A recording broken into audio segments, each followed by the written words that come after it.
I'd like to welcome everybody to Silverado Park on the west side of Long Beach, my home park. Had to say that. And welcome you to the ICTF JPA meeting. What I'd like to do is, first of all, I'd just like to welcome my colleague from Port of LA, the president of Port of LA, Cindy Misikowski. Thank you, Nick. Welcome to the board. Okay, Madam Secretary, can we have roll call, please? There you are. Here. Here. Here. Here. Great, thank you. Okay, we have minutes from the previous meeting. Has everybody seen the minutes? Can I get a motion to approve? Move to approve. Second. Okay, we have a motion and a second. Any corrections? Any comments on the minutes? Seeing none, can we have a vote? All in favor, say aye. Aye. Aye. Thank you. Let's see. Okay, we'd like to have the public is invited to address the commission at this time, but what we'd like to do is everybody who is going to speak, hopefully you've signed a speaker card, or we'll go back and sign up on a speaker card. And what we'd like to do is, since I think most people are here to speak on item 6, we'd like to hold those people who are going to speak only on item 6 till after the presentation on item 6. What we'd like to do is I'd like to call Mr. Thiessen, ask if there's anybody who wants to make general comments or comments on any other of our business this time. Mr. Chairman, can you hear me all right? Yeah. We have a number of speaker cards. Most of the comments did not... Can you move the microphone a little bit better? Yeah. How's that? A little better? Yeah, that's great. Thank you. None of the comment cards, except for one of them, mentioned the item that they wanted to speak on, so I'm assuming most of them are on item number 6. Okay, we'll just ask. Is this on? Okay. Can I just ask if there's anybody who wants to make comments, just general public comments or comments on items 1 through 5, but not number 6? Anybody? Okay, seeing none. Okay, we'll go on with the meeting then. And what we'll do is we'll have public comments on item number 6 after we've made the presentation. Okay, our first item of business is election of officers for this fiscal year 2009-2010. Any nominations? I would like to nominate Nick Sramick as chair of the JPA. Thank you. Is there a second? Second. Okay, any comments? Okay, hearing none, we have a motion and a second. All in favor, say aye. Aye. Motion passes. Okay, I'd like to elect or nominate Cindy Misikowski for vice chair. Is there a second? Second. Okay, thank you. Okay, we have a motion and a second. All in favor, say aye. Aye. Aye. Motion passes. Thank you. Okay, do we have any other officers? That's it? Okay. Okay, the next is recommendation to adopt an annual budget for fiscal year 2009-2010. Mr. Thiessen. Thank you, Mr. Chair. The proposed budget for 2009-2010 is in the amount of $5.3 million. The majority of the budget costs are proposed in the amount of $3.3 million, primarily for legal and consulting services in connection with the proposal to modernize the ICTF in the application prepared by the Union Pacific Railroad. The larger other portion of the budget is $1.9 million, which is being held in reserve for the city of Carson for certain capital improvements on the street adjacent to the ICTF. There are additional miscellaneous expenses itemized in the proposed budget on the attachment. I'm available to answer any questions, and our former executive director and the Port of Long Beach's chief financial officer, Sam Jumblot, is sitting behind me here and can answer any other questions on the agenda. The recommendation is for the board to approve the budget as proposed. I just had a question in here. It looks like from our adopted budget last year to what the estimated actual is was mostly due to the delay of the EIR and other things that go along with the IR. Is that correct? Yes, that's correct. The large portions of the funding that had been approved in the previous year's budget are shifted to the proposed budget to conclude the preparation of the EIR. Okay, great, thank you. Any other questions? Just, I noticed in the 08-09 budget, the $1.9 million for the capital improvement for City of Carson. Is that just a carryover for this year because it wasn't expended, or is it a second amount? It's a carryover. And do we have any estimation as to whether or not or how that will proceed? Is it likely to be built this year? The Carson folks have had some delays caused by their preparation of environmental documents. So we've carried this over for a number of years, and I have not any new information on the expectation when that will be spent. Okay. Any other questions? Thank I'll you. move the approval of the budget. Is there a second? Second. Okay, thank you. Okay, any comments on the budget? Okay, seeing none, can I have a vote? All in favor, say aye. Aye. Motion passes. Thank you. Okay, the next is recommendation to approve distribution of funds received for 0809. Mr. Thiessen. Thank you. The recommendation on distribution of funds accounts for revenues that have been placed into the reserve account for the ICTF balance. As is customary, the governing board votes for distribution of these funds.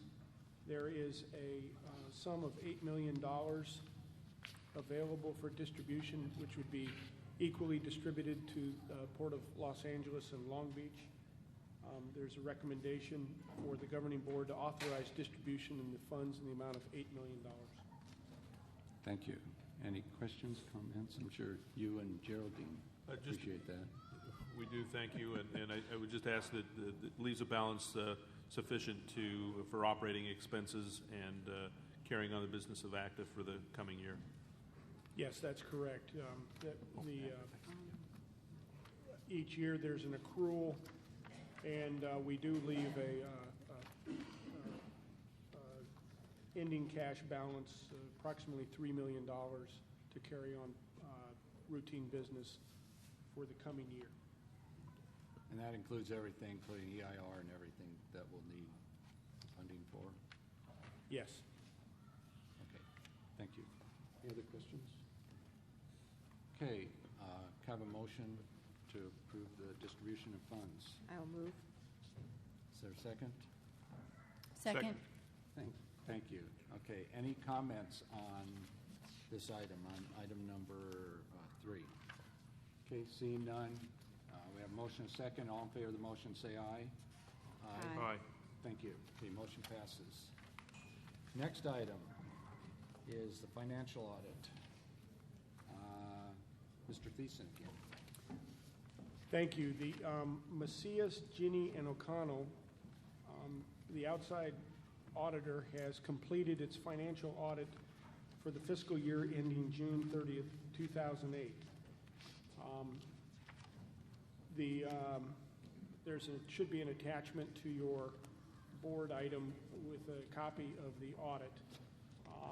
Some of the summary of the audit includes that operating revenues for the fiscal year decreased approximately 6.2% in the amount of $8,339,856. Net assets increased to $24,151,671, and that's primarily due to a large delay in the distribution of cash in the previous year. Container volumes for the San Pedro Bay ports, as many of us are keenly aware of, have decreased approximately 5% to a total of 15.1 million TEUs for the 12-month reporting period ending June of 2008. There was a consequent decrease in volume through the ICTF of 4.9%, and the container volumes are down to 679,993 containers.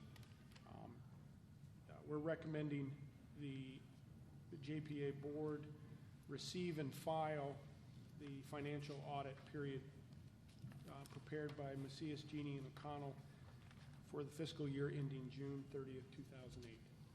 Great, thank you. Any questions?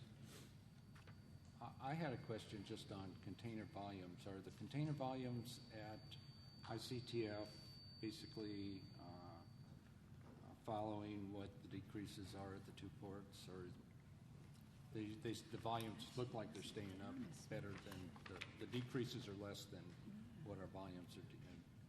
Yes, but I would caution you that this is a reporting period through June of 2008. So next year, when we come back for a similar reporting period, it's likely these numbers will show even further declines. Okay. But this 5% or 4.9% decrease largely mirrors the reduction in container volumes seen in both ports during this reporting period. Okay, thank you. Any other questions? Okay, seeing none. Can I have a motion to approve the audit? Move to approve. Second. Thank you. Okay, any comments on the audit? Seeing none, we have motion and second. All in favor of the motion, say aye. Aye. Motion passes. Thank you. Okay, recommendation to receive and file agreed upon procedures for year ending November 1st, 2008. Mr. Thiessen again. Busy tonight. Thank you. And this is the last of the more administrative items, number 5. Again, Macias, Genie, and O'Connell have completed their review of the ICTF net revenues, and this is for the year ending November 1st, 2008. So it's a little bit different reporting period, revenues versus the container volumes. In this report, there are 633,953 gross container moves, generating $19,018,590 in gross revenue. This was a year-over-year decrease of 10.5% from 2007. The ICTF collects gate fees, less allowable deductions, resulting in a net facility revenue of $15,141,358 to be equally shared by the authority and the Union Pacific Railroad. On November 5th, Union Pacific transferred 50% of that, or $7,570,679 to the ICTF investment account, accounting for 50% of these revenues. Final draft of the net facility revenue is attached. The auditors and the JPA staff have reviewed this and are in agreement with the results. We're recommending that the governing board receive and file the draft net facility revenue report for the year ending November 1st, 2008. Great, thank you. Can I have a motion to receive and file? I just had a question. How is it that this report is based on a different year model than the audit? And is this something that is done every year, or is this a one-time reconciliation? I'm going to ask Mr. Jumblatt to answer that question, because I had a similar confusion on the different reporting periods. Contractually, that's the way it has always been done, and contractually that's what's required as of November 1st, and then immediately after that, Union Pacific transfers the funds to the JPA. So it is consistently November 1, and that's contractual. But our audit report is done from fiscal year ending June 30th, so it's July to June. That's correct. And the auditors continue their effort beyond the... typically, the audit starts late anyway, and that has been the tradition. But the auditors look at the year ending June 30th, and they look at differently the agreed upon procedures. They look as of November 1st for verification of the revenue, the gate moves, and any adjustments as of that date. Okay. Okay. I know it. It's confusing. Any other questions, Geraldine? Okay. Dick? Okay. Let's see, we have a motion and a second already, correct? Okay. We had a motion? Yeah. Yes. Okay, we have a motion and a second. Oh, no, we didn't. Wait, I asked I'll for a move. motion. Okay, I'll second. don't want to miss it. Okay, thank you. We have a motion and a second. Any comments on this item?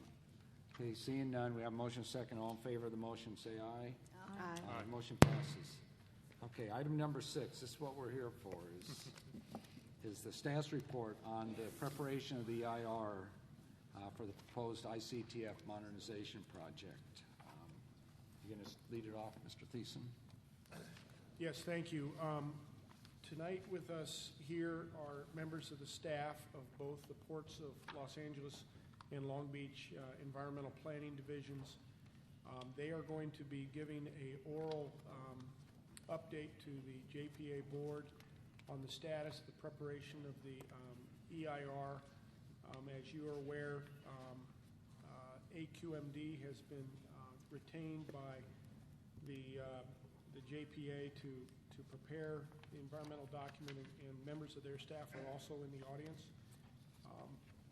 I'm going to turn the microphone over to Ralph Appy, Dr. Ralph Appy from the Port of Los Angeles, and Rick Cameron from the Port of Long Beach to give an update on the status of the EIR. Following that, we have numerous speakers who would like to, I think, comment on this item. And at that time, I would read their names from their comment cards and ask them to come to the microphone. Great, thank you. Okay. Just remind anybody who hasn't signed up who wants to speak, please fill out a speaker card and just have someone bring it up here. Thank you.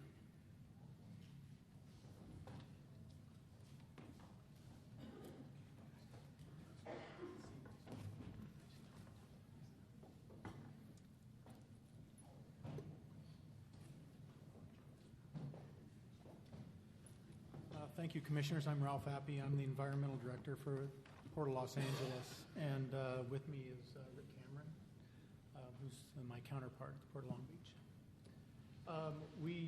The connection here is that we serve as staff, technical staff to the JPA. And so all the EIR preparation, therefore, would go through our staff for technical review. So consultant work comes through us, and we review it, and we coordinate that work as kind of, if you would, project managers. And so I'd like to add to that, recently we did do a staff change here, and I have present here tonight Lisa Oshner. Magnetic personality, I guess. We have Lisa Oshner here who, in the audience. Lisa, can you stand up? She is the technical project manager. Maybe you need move her way.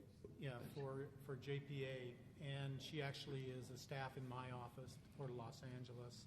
And so she is the one that actually is doing the day-to-day coordination between the port staff and between the consultant on this, AQMD. And she has a lot of experience not only with CEQA, but also is working on the SCIG project for the Port of Los Angeles, which has a lot of synergy. So, because one of our big issues is to making sure those two documents are done in using the very same assumptions, and also so when we do alternatives analysis that we have very similar documents. We're also, by the way, planning on having those documents come out approximately the same time. So we think that's really necessary in this case. Do we have an idea of when that is? Yes, I was going to get to that. That's okay. You can Okay. get to it then. Okay. Kind of threw me off there. Kind of a status approach on this is that the EIR is being worked on. We have a lot of the main sections already written in draft form. Why don't you try Can you try that other one? Is it? Yeah, we keep getting an echo out of that one. You know, Doug didn't have the problem. Is that better? Yeah. Yeah. We do get along. So the EIR preparation, kind of a status report on where that is. We have many of the sections done, draft sections in, they're being reviewed. There are three main sections that are the ones that will have the longest lead time, and those are traffic, air quality, and noise. And those are the three big sections that are going to take us the longest to do. And so when you do these analysis, the air quality and them, they all rely on the traffic analysis as a basis. And so recently we did have some change in the cargo forecast. We're still looking at a high capacity number, but we had to change some of our traffic modeling, and so we've now completed that. And so we now have the task of doing largely a lot of the actual CEQA preparation of the chapter for the transportation, but also the air quality analysis, and that's the big lead time item. And so right now we're anticipating taking that into account, that we'll have a document next spring for review for everybody. Complications with this document is it's very complex. As you know, there's two intermodal yards being assessed at the same time right next to each other, and that's added a significant complication, plus the work on the traffic and also the coordination issues with two different lead agencies, if you would, preparing separate environmental documents. So that's largely responsible for the project delays. I hope that responds to your, Thank you. to your question. Will there be additional hurdles kind of in going forward? We always get asked, get nailed down to the exact date of when an EIR would be laid out. That's very difficult to predict because we always are coming up with new issues that we have to deal with. We do think that we will have it out next spring, but whether it's April 2 or April 28th is something difficult for us to predict right now, so we're just saying spring. I don't know if there's any other specific questions you might have at this time. Rick, you have anything, Dan? Okay, thank you. So that kind of concludes our brief presentation. Geraldine? Ralph, you did say something about there was some new update or new data on the traffic side. Where does that come from, or who's done that analysis? It's not necessarily new. It's a reanalysis looking at the new cargo projections. New cargo projections. And also, more than that, there's some intermediate years that we have to analyze. And so we ran all that information a second time, if you would, probably a third time. And that then forms the basis for the rest of our analysis, particularly the air quality analysis. How is that? That information, by the way, is generated in coordination with both ports based on the overall cargo throughputs at the port under old projections and new projections. And given that two EIRs are being done simultaneously by two different agencies, is the baseline the same for both of them? I mean, have they sort of gotten? I don't know if they got started exactly together. So if one jump-started the other, is the baseline data the same? The baselines will be different for the two projects. The ICTF is an up-and-running existing project, and so its baseline takes into account at one point in time the activities going on at that terminal. The BNSF project, on the other hand, is really the baseline is the existing activities that are going on that land, which is, for instance, Cal Cartage is a major transporter that is out there using, and so they kind of form the baseline for the project. So they're very different baselines. But the things that need to be really very similar are the assumptions that we use, the traffic assumptions, air quality modeling assumptions, and all those. And it's really great having actually AQMD working on the document because that will be certainly unquestionable, the assumptions used in the air quality analysis. Ralph, at one of the earlier meetings, we talked about, during one of these meetings, talking about what the alternatives were that are in the document. So it sounds like you're far enough along that you've identified what the alternatives were. I didn't know. I kind of was expecting your usual PowerPoint show now. So right. We are looking, and that's actually one of the things we're still working on. As you recall, CEQA documents are a little bit different than NEPA documents. We do a lot of NEPA documents at the two ports that require a co-equal analysis of all the different alternatives. These documents are strictly CEQA documents. They're going to be a little different from that. We still will be looking at some comparisons, and we're looking at the no project alternative, the proposed project, a reduced project alternative, and now we're in discussions on some other alternatives, including alternative technologies that could be applied, and also the use of on-dock rail, maximizing on-dock rail as an alternative. And so some of those, we're still discussing the feasibility of those. And just to be honest with you, one of the complications with the on-dock rail is that one of our project assumptions is that the on-dock rail would be maximized at the ports. And so that is a basic assumption.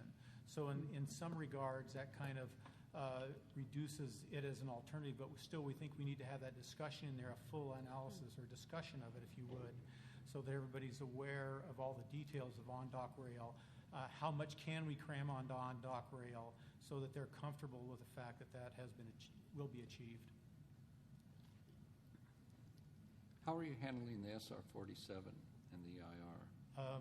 I think we're looking at two different analyses on that, with and without the modernization of it. Okay, thanks.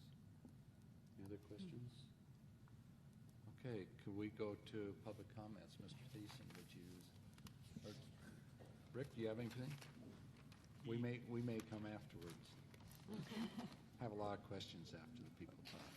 I would just ask Dr. Appy if anybody from AQMD would like to make any comments or hold those comments, or we don't need any comments from them at this point. Since they're in the audience, I didn't want to, have them not contribute some comments if they wanted to make any. We can probably. It looks like they're comfortable not making comments at this point. Okay. We've talked to AQMD about supporting us on any follow-up questions either by the board and or the public. Okay. Now, I'd like to also just quickly recognize that Long Beach Councilwoman Tonya Reyes-Uranga is in the audience. Thank you. Okay, Mr. Thiessen, go ahead. Remember, people have 3 minutes, and please, when you come up, just identify yourself real quickly. Mr. Chairman, we are going to go through the order of comment cards as they've been received, and I would ask any of the speakers who have not filled out a comment card, please go to the back table, fill one out, and we'll have it brought up here, and you'll have your opportunity in the order it's received. The first person is John Cross from the West Long Beach Association. You want to call the second person? Yeah, following Mr. Cross will be Elena Rodriguez. She's a West Long Beach resident. And following Ms. Rodriguez will be Ms. Lopez.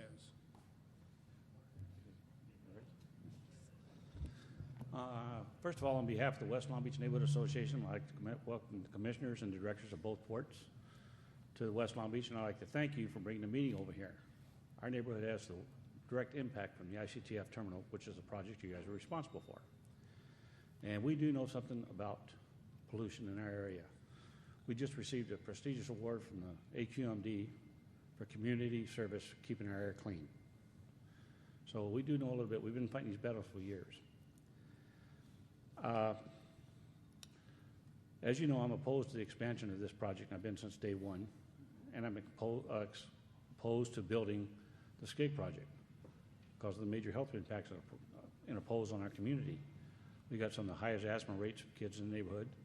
The ICTF yard currently is the third dirtiest rail yard in the state of California, according to the California Air Resources Board.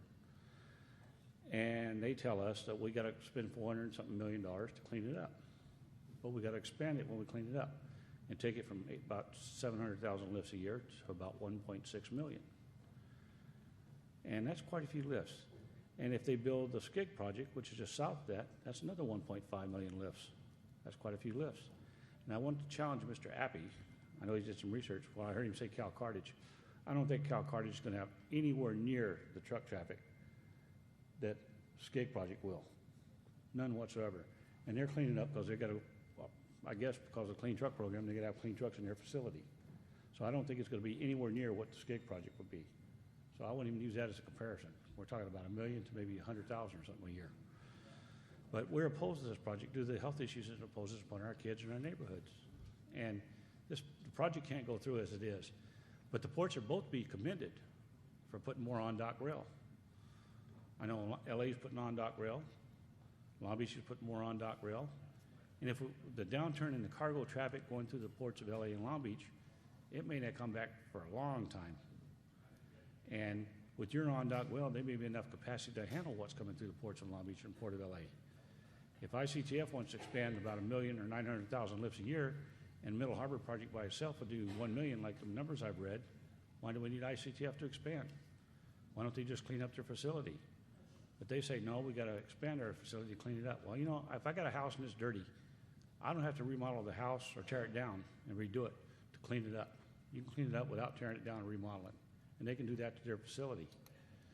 Clean it up so we got clean air for our kids and for our future kids that come along and the grandkids.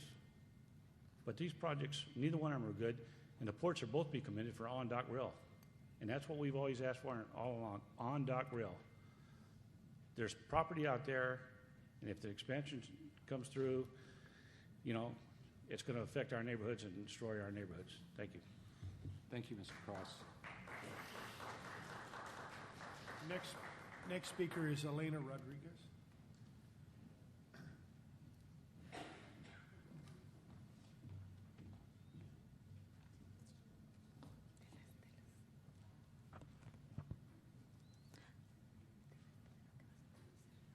My name is Melissa and I will be translating. Buenas tardes, mi nombre es Elena Rodríguez Good evening, my name is Elena Rodriguez. y gracias por permitir venir aquí y decirles mis preocupaciones. Absolutely. Thank you for allowing me to be here today. Yo vivo en el oeste de Long Beach, donde ya estamos siendo fuertemente afectados por la contaminación. I live in West Long Beach, where now we are feeling the effects of the contamination in the air. Y hay razones muy poderosas por las que este proyecto no debe seguir adelante. There are powerful reasons as to why this project should not continue on. Primero, nuestros niños están sufriendo las consecuencias. Ellos están expuestos a contraer enfermedades como problemas respiratorios y asma. Our children are suffering the consequences to this exposure, and they have certain illnesses such as physical problems, such as respiratory and asthma. Y hay evidencias que demuestran un impacto significante en correr el riesgo de contraer cáncer debido a la existencia del ICTF. There is evidence that there is an impact, a significant impact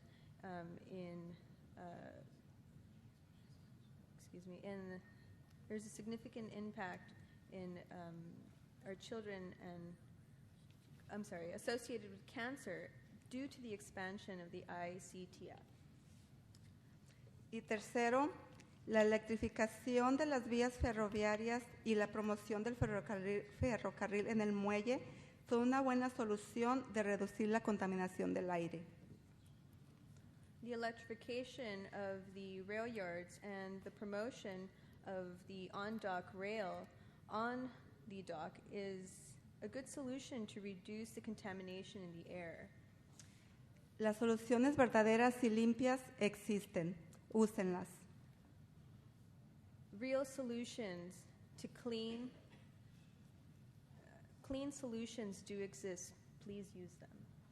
Esta es mi comunidad y mi comunidad no quiere proyectos que hagan daño a nuestras familias, como lo haría la expansión del ICTF. Gracias. This is my community, and we do not want any of these projects that are going to cause, in our communities, that are going to cause damage, and that is due to the expansion of the ICTF. Thank you. Thank you.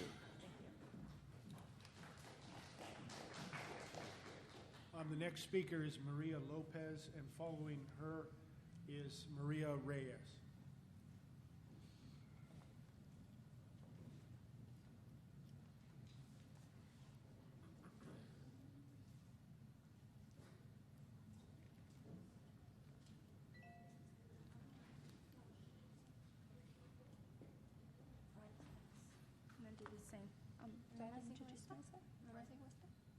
My name is America, and I'll be translating for Ms. Lopez. Buenas noches. Mi nombre es María Yolanda López y vivo en Long Beach. Good evening. My name is Yolanda Lopez, and I live in Long Beach. Mi hija tiene 28 años, tomando medicina para el asma hace 20 años que lo está haciendo. My daughter is 28 years old, and she's taking medicine for the asthma, and she's been using the medicine for 20 years. Es cierto que la medicina le ha ayudado, o sea, los sprays que ella usa le ha ayudado, pero también le han perjudicado. It is true that the medicines, the sprays that she's been using, have helped her, but they've also caused her damage as well.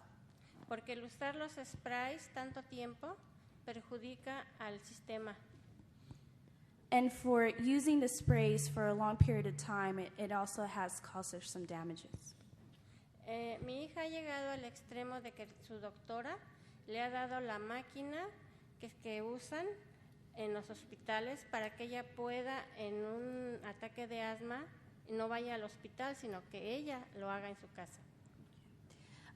To the extent that her doctor has given her a machine to take home in the event that she has an asthma attack. So not that she has to go into the hospital for the treatment, she could do this treatment at home.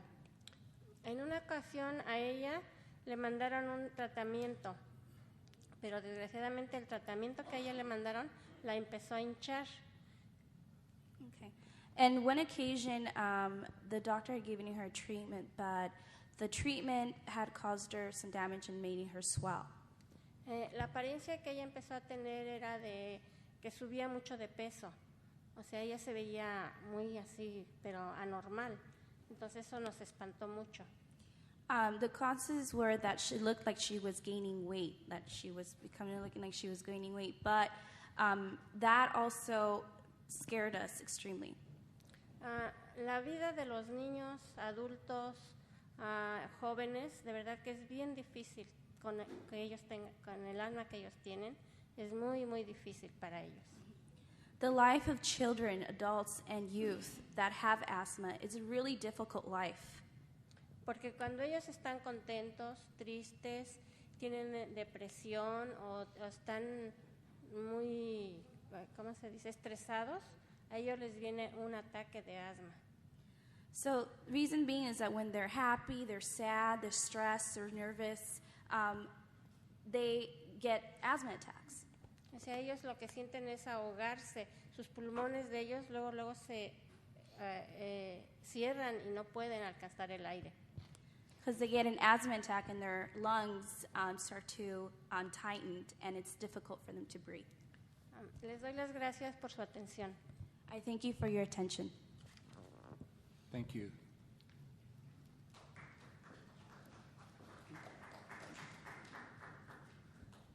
The next speaker is Maria Reyes, followed by Roberto Reyes.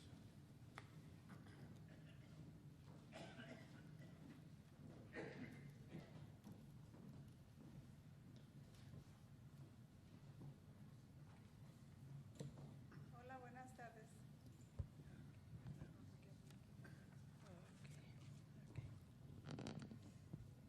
Hola, buenas tardes. Mi nombre es María Reyes. Good evening. My name is Maria Reyes. Could you pull the microphone a little bit? Further. Thank you. ¿Cómo somos afectados? Tal vez ustedes se preguntarán, pero no sé si alguno de ustedes vive por aquí cerca del West de Long Beach. We are affected, and perhaps you may ask yourself, if not, if you live in the west side of Long Beach. Por ejemplo, yo vivo aquí muy cerca de donde pasa el ferrocarril y a veces no sé qué transportan. Por un tiempo permanecen unos containers parados sobre las vías. For example, I live close by. I live by the on-dock rails, and sometimes the transportation.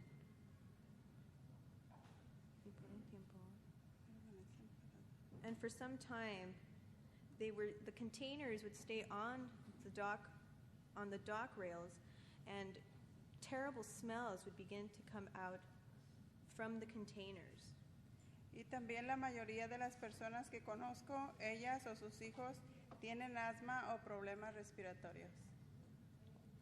And also, a majority of the people that I know and their children also have problems with asthma and respiratory issues. Excuse me.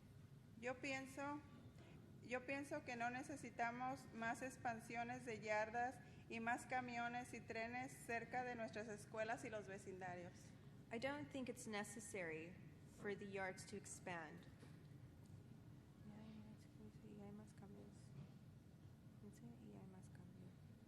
Oh, I'm sorry. Excuse me. I don't think that it's necessary to expand the yards and the trucks passing by the schools. Bueno, podría decir mucho más. Lo que pido es una solución a todo este problema, el cual no he visto mejorar, ni áreas limpias, solo promesas. I could say much more. I could say much more to pose a solution to this problem. I haven't seen any improvements to clean the area. With only promises. Excuse me. Gracias por su atención y su tiempo. Thank you for your attention. Thank you.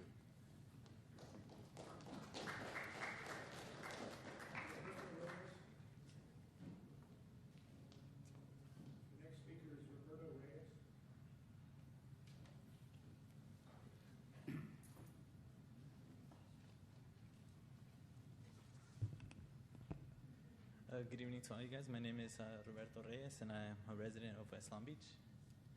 I have some few questions, which they have previously been answered, but I have different wording for it.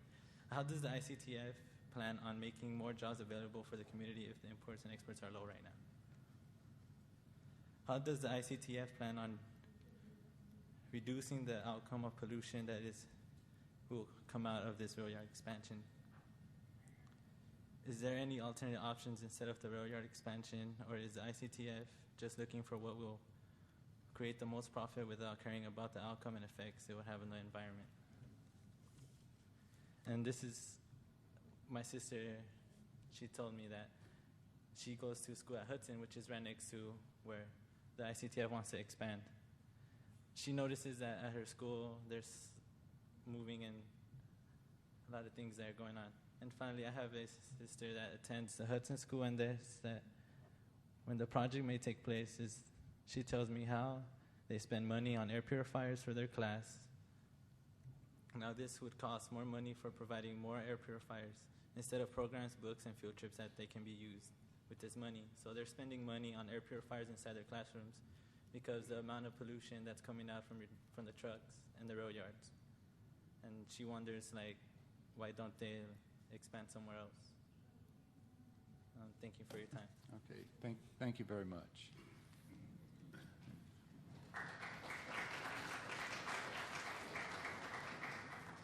Mr. Chairman, we have 5 more speakers signed up. Okay. Next is Ben Rockwell. Following Mr. Rockwell is Evelyn Knight.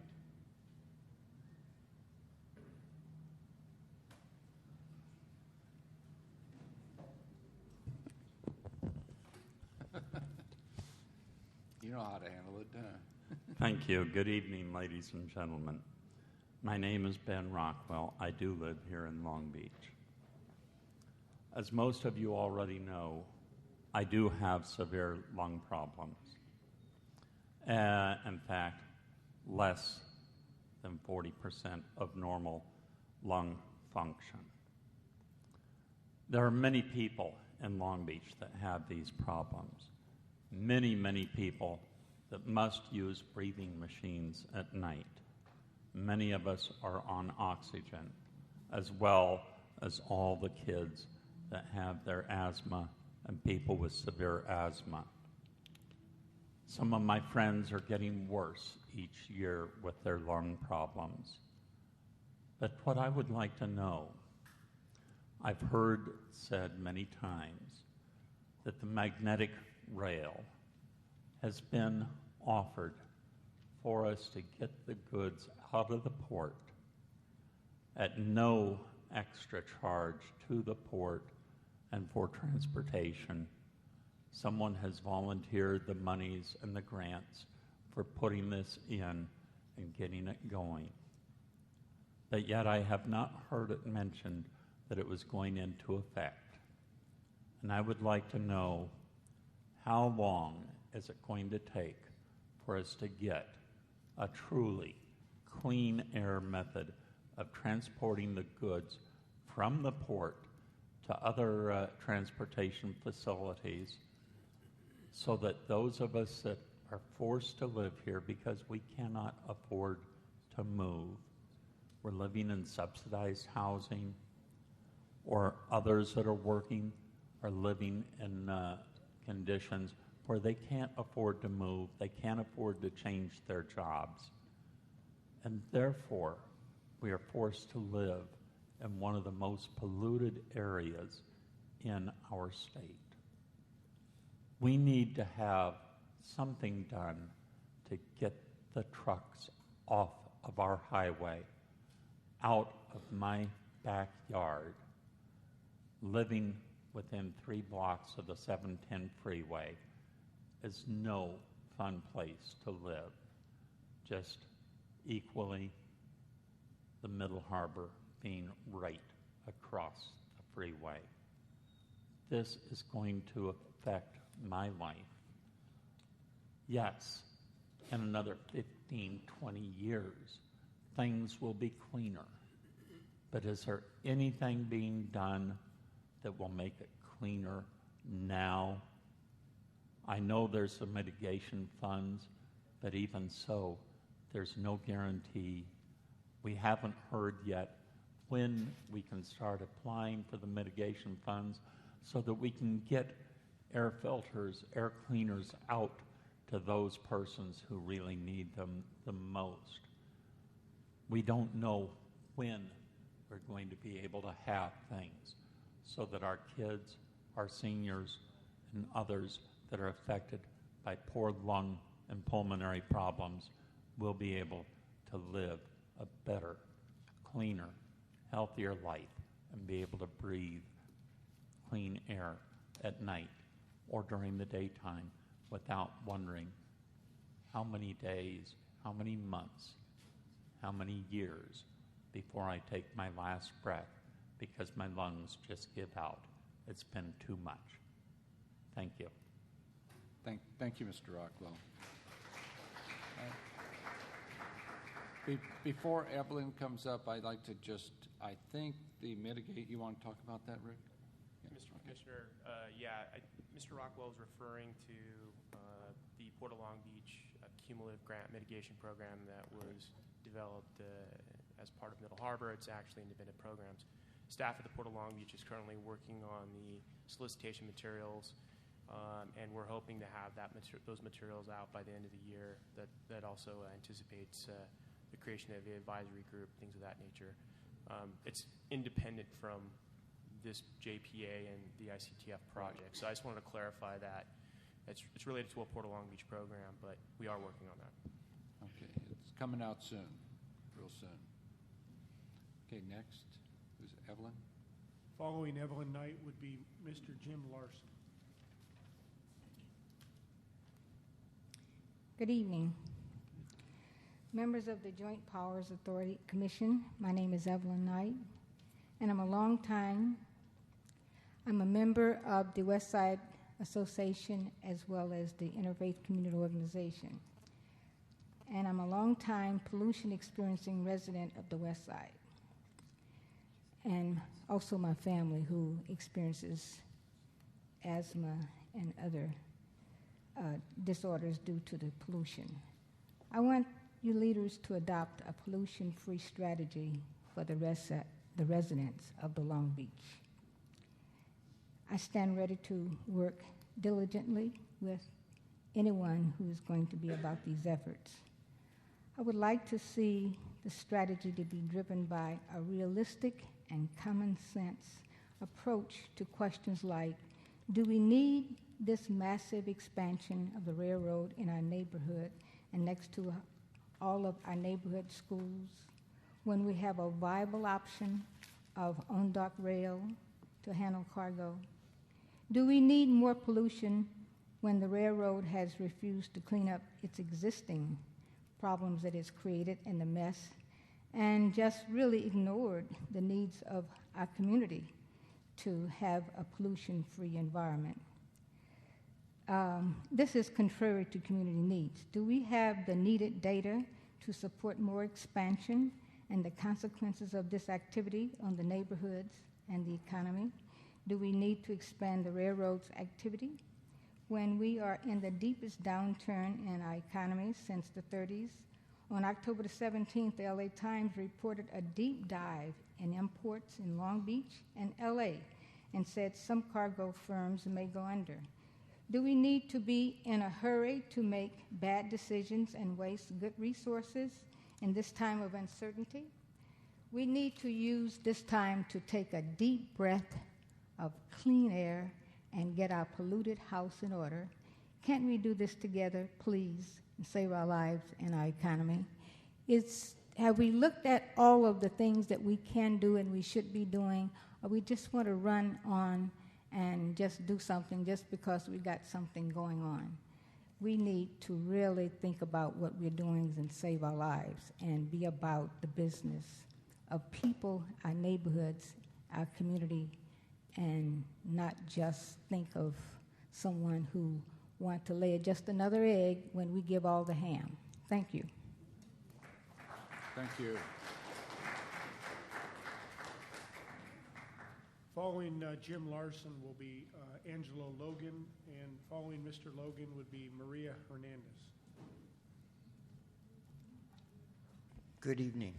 My name is James Larson. I'm a longtime resident of the west side of Long Beach and a parent of a child that goes to St. Lucie, which is right in that area of the freeways and close to the facility, ICTF facility. And you are the ICTF Joint Powers Authority. And you have the power and the authority to decide the fate of this project. If I may steal a line from a movie, with great power comes great responsibility. So I ask you, who are you responsible to? Are you responsible to the railroad, to the port, or to the people, to this community? As a parent, I have power and authority with my wife in my house. If my child leaves his toys out, won't take care of his toys, and then comes to me and demands that I buy him new toys, I'm responsible to put my foot down and tell him he's not going to get new toys until he takes care of what he has. This might be an oversimplified analogy, but that spoiled child who won't clean up his room is Union Pacific Railroad. They're right here in this community. They want to expand, but they won't clean up what they already have unless they are allowed to expand. They came in here a year ago, sat right where you're sitting. I was standing right where I am, and they told me that. They won't clean up the facility unless they're allowed to expand. You offered them credits and rent. You gave them basically free money if they would clean up the facility as it is right now, and they declined that. They are the spoiled child. They cannot be allowed to bully this neighborhood any further. They need to be made responsible for what they already have before we would consider expanding. Nowhere are you allowed to do this, okay? Not in private business, nowhere are you allowed to recklessly behave and then be given some promise that they would change their behavior if they're giving, credit and things like that. So I propose that this board table the EIR consideration until, one, they clean up and go green on what they already have, and two, the the levels of containers coming into the port warrant an expansion. And that's my suggestion. I hope you take it to heart, and thank you. Thank you very much.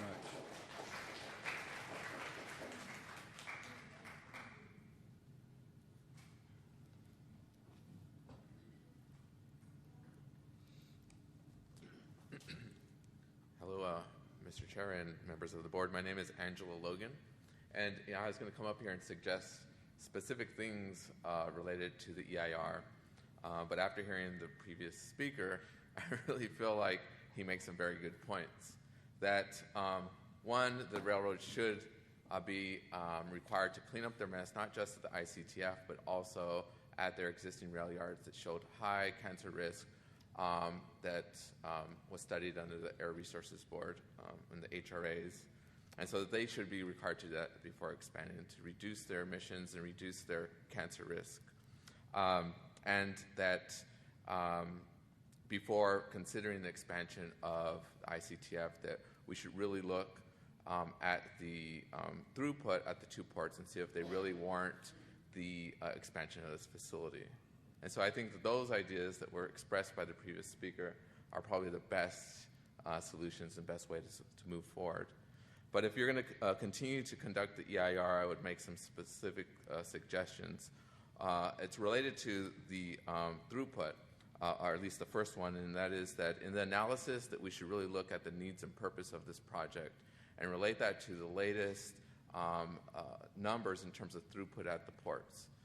We should compare those numbers and the needs and purpose and analyze them and compare them to the impacts to the local community and weigh that out and to figure out if the project still meets the needs and purposes of the initial project.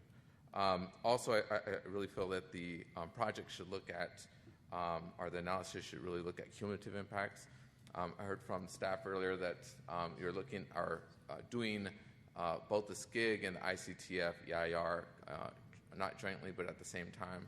And so we should look at the cumulative impacts of both those projects combined, as well as the truck traffic that they will generate. Also in the analysis of the alternatives, we should not just look at maximizing on-dock rail, but looking at maximizing on-dock rail with new technologies, such as like on-the-ground stacking technologies at the ports as an alternative analysis.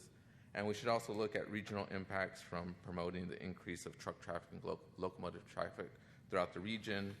And if the analysis is looking at truck pollution, does the assumptions in reduction of truck pollution assume that the CTP is going to be completely successful, the Clean Truck Program, and looking at the court challenges and the different settlements, do the assumptions with the Clean Truck Program jive with the assumptions of this analysis? Thank you. Thank you, Angelo. Okay, Mary Hernandez, and then following Mary is our last speaker of the night, Jesse Marquez.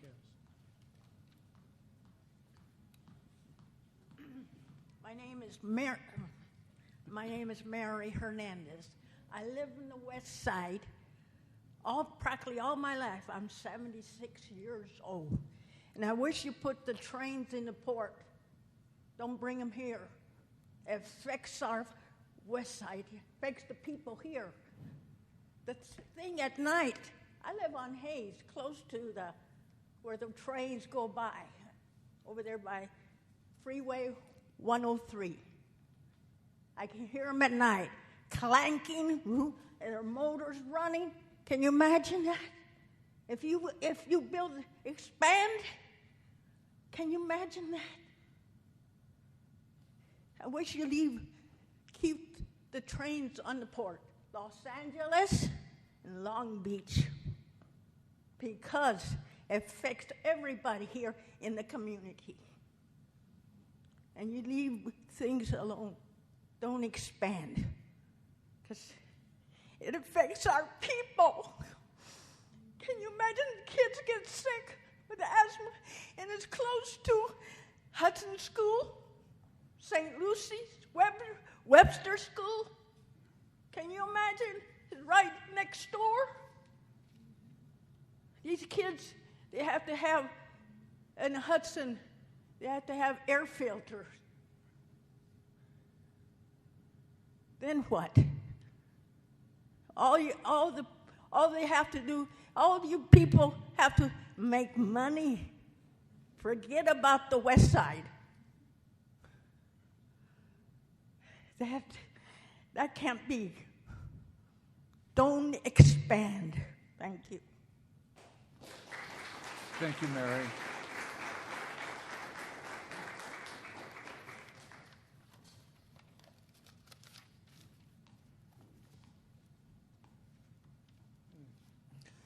Good evening, members. My name is Jesse Marquez. I'm Executive Director and Founder of the Coalition for a Safe Environment. We have members in over 25 cities in Southern California and throughout, especially the harbor communities. The first point I'd like to bring up is that we would like to request that ICTF, the JP Authority, since you have not elected to have a fifth voting member, that we, the public, be allowed to hold a public hearing to nominate and vote for a public member to fill that position. We feel that it's irresponsible to not have a full body of authorities who could represent the public's interest. In the past, there has been no public member of the JPA, and we feel that now is the time to do that. You have intentionally decided and voted not to do that, and we're asking that we be provided that opportunity to do that. Even if it requires to change some type of rule, regulation, or procedure, then we would like to find out what is that procedure to do that. The Coalition for a Safe Environment does not support the expansion of the ICTF terminal when there are other feasible alternatives. As an example of that, even the on-dock rail currently at both ports is not being maximized. The Alameda Corridor, which was designed to handle freight, is not being maximized. Even today, even last year, it was only at 60 to 65%. And the spin that the ports put on this in the road industry is that you have room to grow. We don't want you to have room to grow. We want you to fill it to capacity now. If you were to require in your lease agreements that all terminals maximize the use of the Alameda Corridor, then we would not have to be expanding the ICTF terminal because we'd be able to cover it right there. At a previous Joint Power Authority meeting, Ms. Niskowski has not been at the previous meetings, but we also recommended that there be an alternative intermodal facility location. And the location we recommended was the Toyota Import Car Services Terminal at the Port of Long Beach. Now, we're always being told that there isn't any property. Well, in this case, we have thousands of cars spread out over numerous acres. That does not have to be. At a previous meeting, we pointed out that you could build 2 to 3 parking structures, 4 to 7 stories each, and the cars could be parked in the parking structure. Another little wimpy excuse that was mentioned to us later, the acreage wasn't large enough. While there's acreage all around that can be added to that terminal, right now you're even talking about, and you actually have through the process of an EIR, for an import aggregate rock facility. So there's acreage right there. So we feel that if there's the will to do it, we have the place to do it. And even though that terminal lease may not be up now, we have the time to plan. Right now, there is a dip in the container volume, so now is the time to begin that renegotiation process. And that is something that we would support. You also heard that we also support alternative technologies in terms of cargo transport, via it be electric train or via it be electric cars and truck combinations or freeway combinations or maglev trains. That is the direction the public is asking. We've already asked Union Pacific that they should embrace one of these technologies, and if they should do so, we support it. Union Pacific has already told us that they would allow a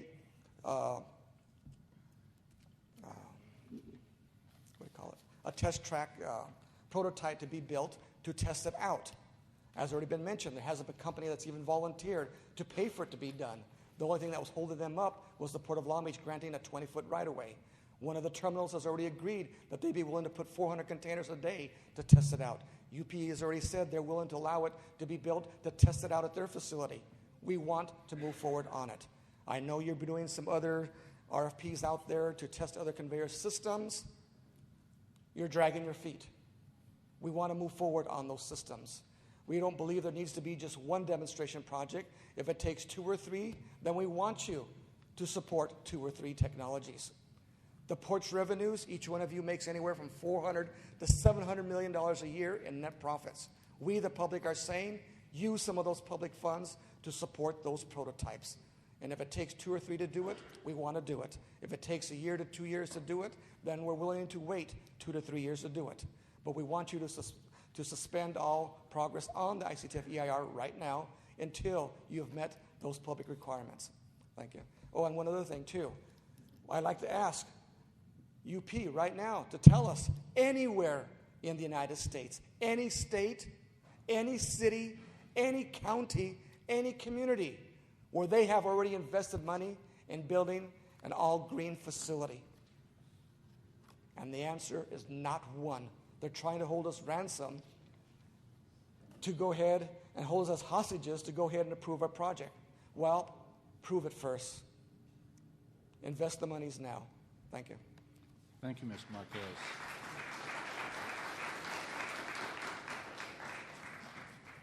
Go ahead, Mr. Appy. You want to make some comments? I think between Rick and I would like to respond to some of the comments tonight, and these are very significant issues. We've had scoping meetings on the project before, and the issues are very significant and remain the same, I think, and particularly relative to the health concerns. Some of the specific items discussed, we heard tonight, were looking at the 2 projects together. In fact, we are doing a cumulative health risk assessment for both projects. That's actually one of the reasons why the EIR is being a little delayed, because we have to do all the analysis in both of them. And then we're going to combine them and do a quantitative health risk assessment of the 2 facilities, so we have a really good idea of what synergies might be between the operations of those 2 facilities. Also, in regards to the Cal Carty's baseline, we are assuming implementation of Clean Truck Program. So that is the baseline we're considering. So Cal Cartage and their future operations there would not be older, dirty trucks. It would be as if they were using trucks that were part of the Clean Truck Program. Under the no project alternative. So you have a good comparison of what would happen. So we're not highlighting, if you would, the pollution. We're looking at a very reasonable scenario for what would happen if the project wasn't put in place. Cargo projections is a very important issue. As you know, the ports have released new cargo projections, which show what we all can observe by looking out at the freeways and at the port terminals. And in fact, we are going to use that analysis in our needs assessment for the project. And so when this EIR comes before you for deliberation, you're going to have that information in front of you. Exactly why do we need this project? And that will be, I think, really important for you to see. So we're doing that analysis, and that will be included in the document. I might add also that to really emphasize the significance of the project emissions and the mitigations that might be necessary, we're going to look at the higher level of project, so we make sure that we don't underestimate the amount of emissions that could possibly come through. We're going to look at the capacity, the maximum capacity that could occur at those terminals, so we make sure that we've done a reasonable or worst case analysis for this. So you'll have both things to look at. You'll have kind of the maximum capacity and what the effects are and the mitigations, but then also in the need, you'll be able to look at the need under these new project projections. Ralph, did you want to mention about the workshop tomorrow night? Yes, there is a especially related to workshop. the on-dock rail. Yes, it's being held in our boardroom between 4 and 6 p.m. Pardon? Oh, it's Boys and Girls Club? I'm sorry, 5 and 7 p.m. Oh. in our boardroom at the Port of Los Angeles. And that is really, it's not kind of a testimony sort of meeting. It's more of a workshop format where we're going to have a presentation on cargo projections. It's kind of cargo projections 101, if you would, and rail projections, and talk about how cargo moves in and out of the ports. And then we'll have a question and answer period following that. So anybody interested in coming to that, you're certainly welcome. So that's 5 to 7 p.m. at the administration building at the Port of Los Angeles. Okay, did the location get changed? Because I have Liberty Plaza, so I want to make sure everyone's got it. Yeah, okay. we just changed it. Okay. The harbor of Los Angeles, the Port of Los Angeles Administration Building. Can you give me an address? 425 South Palos Verdes in San Pedro. Yeah, there. That's good. Some other things we hear a lot of talk about, especially, is analysis of alternatives. And the document will be looking at, as I mentioned earlier, any alternatives that might avoid reduce environmental effects, including the on-dock rail issue. How do we maximize our on-dock rail? There's also going to be a discussion of some advanced technologies, ranging all the way from a whole system of advanced technologies, also to looking at either as an alternative or applied as a measure of the use of very clean trucks that might come here, including low-emission fuel vehicles, but also possibly even electric trucks. So we're looking at that will be included in the document to the port. That you'll be reviewing. Health effects are a no-brainer. That is something of the highest importance and pretty much a major focus of the project, although you can't underestimate the comments you heard tonight about the sleep deprivation may occur due to noise and also lighting in the area. So those are also very important issues that are going to be discussed in the document. The health effects using AQMD as a consultant, I think, is very valuable to this project and will assure a very good analysis. And so when you do have the project before you and trying to make a decision on this, that you're going to have this needs issue plus all the environmental information that you need to make sure your decision is the right one for you to make at that time. So you'll have that information in front of you. One of the speakers also mentioned a pollution-free strategy, and I think that's valuable. I think to a large extent, the ports are very serious about that. In fact, we have approved our Clean Air Action Plan, and that is really a large portion of what that Clean Air Action Plan is about. We've set standards in it.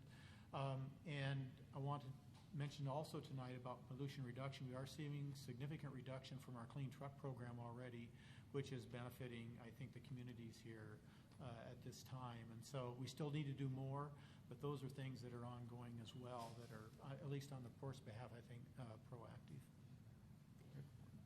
There was one other item that was mentioned, one of the commenters, about the CTP and how we assume that in the project and throughout the document. I would just like to make clarity to the board that with the CTP or without the CTP, the California Air Resources Board has also adopted two rules. One is specific to ports and rail yards, and it meets the same standard. Matter of fact, their first phase of that ports and rail yard rules comes into effect in January 1st, 2010. The next implementation date for that is 2014, which meets the 2007 Better Standard. So with or without a CTP, that's a regulation that would be assumed in the document through our analysis. I'd also like to mention the statewide rule that CARB has put in place as well. So just wanted to respond to that. Rick, do you want to, while you've got the microphone, do you want to talk a little bit about the zero emissions container movement system request for proposals? A number of people brought that up in their comments, and you might want to just kind of give a status. Where we are? Yeah. Sure. I'm not personally handling at the Port of Long Beach, but it is a joint effort between both ports. There was a solicitation that went out back over the summer, and Eric Shin, Director of our Transportation Plan at Port of Long Beach, is heading up that effort. We originally wanted the proposals to be submitted, I believe, mid-September. We were requested by many of the potential proposers for an extension of time. We granted that, and I believe that ends next week, where we'll be having those the proposals deadline for submission. From that point forward, I know there's been a lot of people eager about what type of proposals are going to be coming forward. We'll be putting together a summary and at least giving notice to the respective boards and the public about how many proposers and what type of proposals are out there. It's going to have to go through a formal review process, and I'm not sure how long that will take, but at least we'll be able to provide some summary of where we are with that process. I had a question of staff. There were statements to the effect that unless a project is approved, there would be no cleanup at the current facility.